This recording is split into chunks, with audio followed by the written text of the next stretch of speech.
এবারের ভোটে ভর কেন্দ্র ভবানীপুর। হাই ভোল্টেজ লড়াই দেখতে চলেছে সবাই। রবিবার কর্মী সভায় ভবানীপুরে বাড়ি বাড়ি প্রচারে জোর দেওয়ার কথা বলেছেন মুখ্যমন্ত্রী। তারপরে সোমবার মমতা বন্দ্যোপাধ্যায়ের বিধানসভা কেন্দ্রে তার হয়ে প্রচারে নামলেন ফিরহাদ হাকিম। কলকাতার মধ্যে প্রথম হতে হবে ভবানীপুরকে, সেই লক্ষ্যেই সারলেন জনসংযোগ। মুখ্যমন্ত্রীকে সকলের কাছে তুলে ধরলেন ঘরের মেয়ে হিসেবে।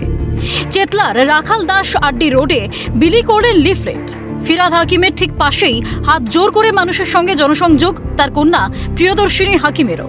সোমবার সকাল থেকেই চেতলার রাখাল দাস আড্ডা রোডে যে ছবি আমরা দেখতে পাচ্ছি, ফিরহাদ হাকিম মমতা বন্দ্যোপাধ্যায়ের হয়ে জনসংযোগ সারছেন, দৌড়ে দৌড়ে পৌঁছচ্ছেন, হাতে দিচ্ছেন এলাকাবাসীদের লিফলেট। মূলত ভবানীপুরের ঘরের মেয়েকে চাইছে এলাকার মানুষজন, এই মর্মেই লিফলেট বিলি করছেন ববি হাকিম।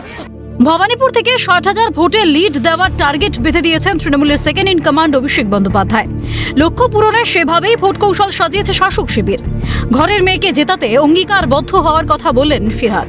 তিনি বললেন, ওয়ার্ডের সবাই পরিচিত, নিজের ওয়ার্ড, তবু একবার সকলকে মনে করিয়ে দেওয়া। কে কি বলল আমাদের কিছু যায় আসে না।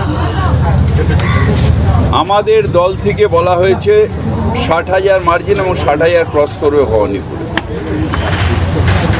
দ্বিতীয়ত, আমরা যখন ভবানীপুরে ঘুরছি বিভিন্ন জায়গায়, বিশেষ করে চেতলা অঞ্চলে, মানুষ বলছে আসার কি দরকার ছিল, আমরা তো ভোট দেব। আমরা বলছি যে এসছি আপনাদের সাথে দেখা করতে, কুশল বিনিময় করতে।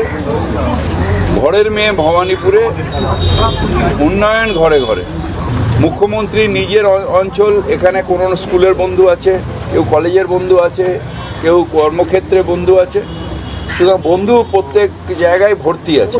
মুখ্যমন্ত্রী যেহেতু এখানেই জন্মেছেন, এখানেই বড় হয়েছেন, এখানে থেকেই পড়াশোনা করেছেন, সবটাই ভবানীপুরে। তাই মুখ্যমন্ত্রীর ইলেকশন নিয়ে চিন্তা নেই।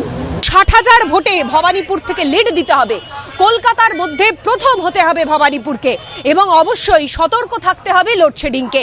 এই সমস্ত টার্গেটকে মাথায় রেখেই সকাল থেকে জনসংযোগে ফিরহাদ হাকিম ওরফে ববি হাকিম। ক্যামেরায় সমীরণ হাওলাদারের সঙ্গে অভিরূপা সাহা, ক্যালকাটা নিউজ, কলকাতা।